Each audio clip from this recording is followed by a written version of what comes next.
श्री वेदव्यास की आज्ञा से वैशंपायन जी का कथा प्रारंभ करना।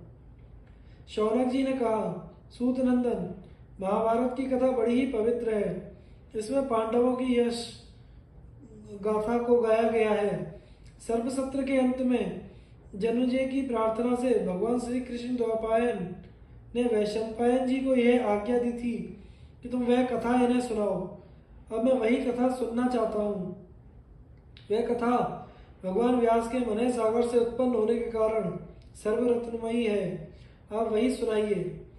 उग्र श्रवा जी ने कहा, शौनक जी, भगवान वेदव्यास द्वारा निर्मित महाभारत आख्यान में आपको प्रारंभ से सुनाऊंगा। उसका वर्णन करने में मुझे भी बड़ा आनंद होता है। जब भगवान श्री कृष्ण द्वैपायन को यह बात मालूम हुई कि जन्मेजय सर्वयज्ञ में दीक्षित हो गए हैं, तब वे वहां आए। भगवान व्यास का जन्म शक्तिपुत्र पराशर के द्वारा सत्यवती के गर्भ से यमुना की रेती में हुआ था। वे ही पांडवों के पितामह थे। वे जन्मते ही स्वेच्छा से बड़े हो गए और सांगोपांग वेद तथा इतिहासों का ज्ञान प्राप्त कर लिया। उन्हें जो ज्ञान प्राप्त हुआ था उसे कोई तपस्या, वेदाध्ययन, व्रत, उपवास, स्वाभाविक शक्ति, विचार से नहीं प्राप्त कर सकता। उन्होंने ही एक वेद को 4 भागों में विभक्त कर दिया। वे महान ब्रह्मर्षि, त्रिकालदर्शी, सत्यव्रत, परम पवित्र, सगुण निर्गुण स्वरूप के तत्वज्ञ थे।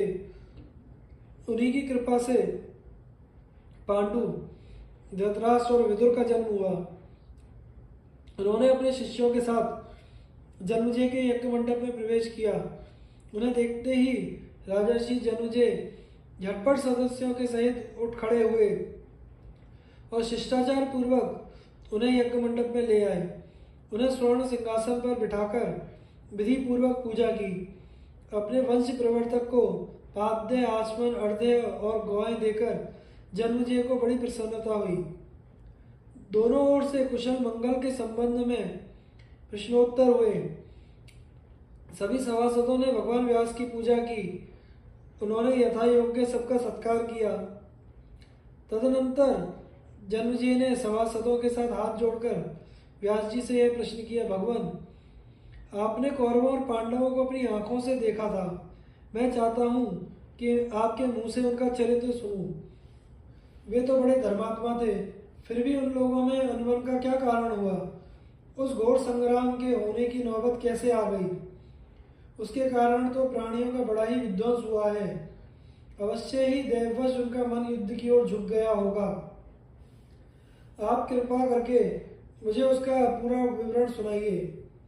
जन्मेजय की यह बात सुनकर भगवान वेदव्यास ने पास ही बैठे हुए अपने शिष्य वैशंपायन से कहा, वैशंपायन, कौरव और पांडवों में जिस प्रकार फूट पड़ी वह सब तुम मुझसे सुन चुके हो।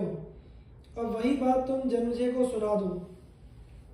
अपने पूछे गुरुदेव की आज्ञा सुनकर भरी सभा में वैशंपायन जी ने कहना प्रारंभ किया। वैशंपायन जी ने कहा, मैं संकल्प, विचार और समाधि के द्वारा गुरुदेव को नमस्कार करता हूँ तथा सभी ब्राह्मण और विद्वानों का सम्मान करके परम ज्ञानी भगवान व्यास का मत सुनाता हूँ। भगवान व्यास द्वारा निर्मित यह इतिहास बड़ा ही पवित्र और विस्तृत है। उन्होंने पुण्यात्मा पांडवों की यह कथा 1,00,000 श्लोकों में कही है। इसके वक्ता और श्रोता ब्रह्मलोक में जाकर देवताओं के समकक्ष हो जाते हैं। यह पवित्र और उत्तम पुराण वेद तुल्य है, सुनने योग्य कथाओं में सर्वोत्तम है और बड़े बड़े ऋषियों ने इसकी प्रशंसा की है।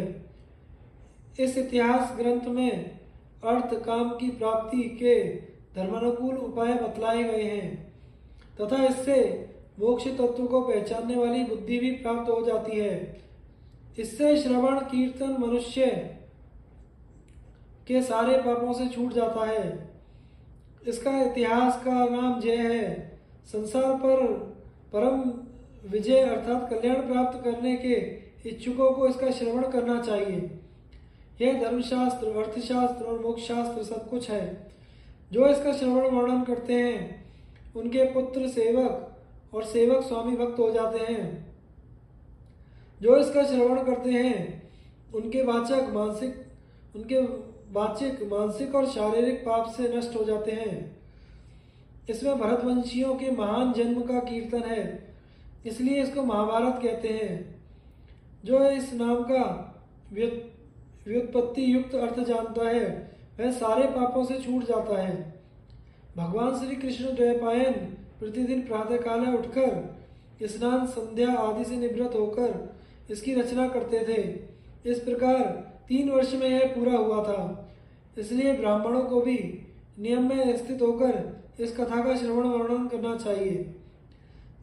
जैसे समुद्र और सुमेरु रत्नों की खान है, वैसे ही यह ग्रंथ कथाओं का मूल उद्गम है। इसके दान से सारी पृथ्वी के दान का फल मिलता है। धर्म अर्थ काम और मोक्ष के संबंध में जो बात इस ग्रंथ में है वही सर्वत्र है। जो इसमें नहीं है वह और कहीं नहीं है। इसलिए आप लोग यह कथा पूरी पूरी सुने।